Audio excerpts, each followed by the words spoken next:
सभी को नमस्कार। पांचवें आम चुनाव 1971 पर आज हम चर्चा करेंगे और 1971 का पांचवा आम चुनाव वो दौर था जब कांग्रेस ने जो है बैकअप किया और उसकी पुनर्स्थापना के रूप में ये आम चुनाव जाना जाता है। आज हम उस पर ही चर्चा करेंगे। तो सबसे पहले यही कि पांचवा आम चुनाव 1971 में हुआ। आप जानते हैं कि पहला आम चुनाव 1952 में हुआ, दूसरा आम चुनाव 1957 में, तीसरा आम चुनाव 1962 में, चौथा आम चुनाव जो है 1967 में। हालांकि 5 साल बाद आम चुनाव होता है, लेकिन पांचवा आम चुनाव 4 साल बाद ही 1971 में हुआ। और इस समय जो है कांग्रेस को जो उसकी इमेज थी या जनता के ऊपर उसकी पकड़ थी वो ढीली हो रही थी, उसको बैकअप किया गया।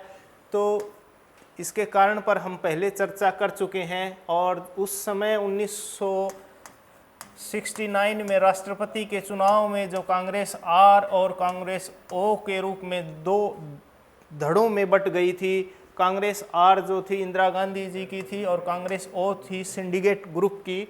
तो उस समय जो है 1971 के पांचवें आम चुनाव में इंदिरा गांधी ने सीपीआई और डीएमके के समर्थन से हालांकि उन चौथे आम चुनाव में सरकार बनाई थी, क्योंकि उनको चौथे आम चुनाव में 283 ही सीटें मिली थी।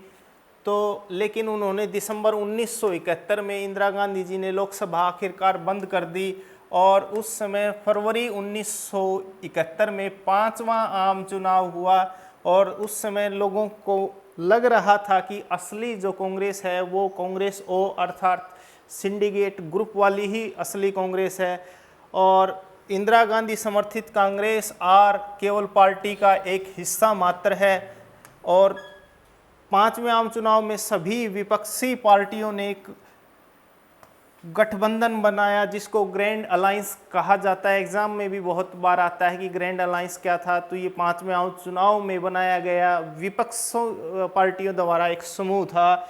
और उस समय एसएसपी, पीएसपी, स्वतंत्र पार्टी तथा अन्य पार्टियों ने उस समय एक नारा दिया था, इंदिरा हटाओ। और इसी के जवाब में इंदिरा गांधी ने भी एक नारा, प्रसिद्ध नारा दिया, वो था गरीबी हटाओ। तो गरीबी हटाओ इंदिरा गांधी जी द्वारा दिया गया वो महत्वपूर्ण नारा था जो पांचवें आम चुनाव में उनको सफलता जो है उन्होंने दिलाई।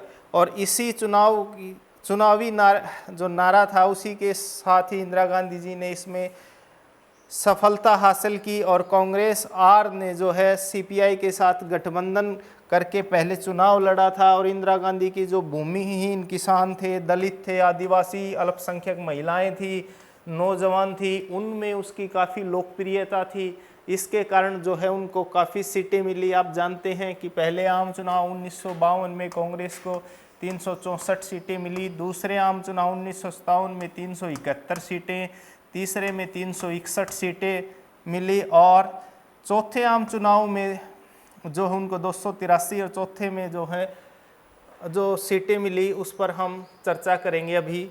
तो पांचवा आम चुनाव पर हम एक नज़र डालते हैं कि पांचवा आम चुनाव जो 1971 में हुआ उसमें कांग्रेस आर अर्थात इंदिरा गांधी को 352 सीटें मिली।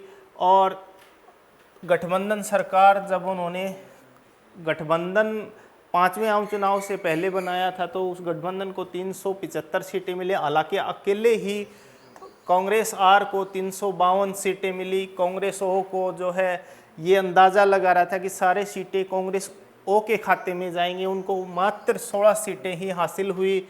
ग्रैंड अलायंस विपक्षी पार्टियों का जो समूह था वो बुरी तरह से पराजित हुआ और सभी को मिलाकर 40 से कम सीटें ही उनको मिल पाई। और लोगों का विश्वास हो गया था कि असली कांग्रेस जो है कांग्रेस आर है। और उस समय जो है इंदिरा गांधी जी की लोकप्रियता इसके बाद काफ़ी बढ़ गई। और पांचवें आम चुनाव के डाटा पर हम थोड़ा सा एनालिसिस करते हैं कि उस समय जो है कुल 518 सीटों पर चुनाव हुआ। इससे पहले आम चुनाव में 489, दूसरे और तीसरे में 494, 494 सीटों पर, चौथे आम चुनाव में 520 सीटों पर चुनाव हुआ और पांचवें आम चुनाव में 518 सीटों पर चुनाव हुआ, जिसमें से बहुमत के लिए 260 सीटें चाहिए थी। उस समय कांग्रेस को, गठबंधन को 375 और अकेले कांग्रेस को 352 सीटें मिली। CPI-M जो है 25 सीटें मिली, CPI को 23 सीटें मिली। भारतीय जनसंघ 1951 में स्थापित जो है उसको 22 सीटें मिली।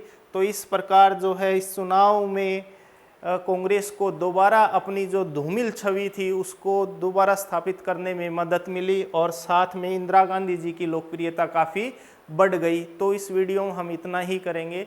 उम्मीद है कि आपको अच्छे से समझ आया होगा। Thank you. जय हिंद, जय भारत।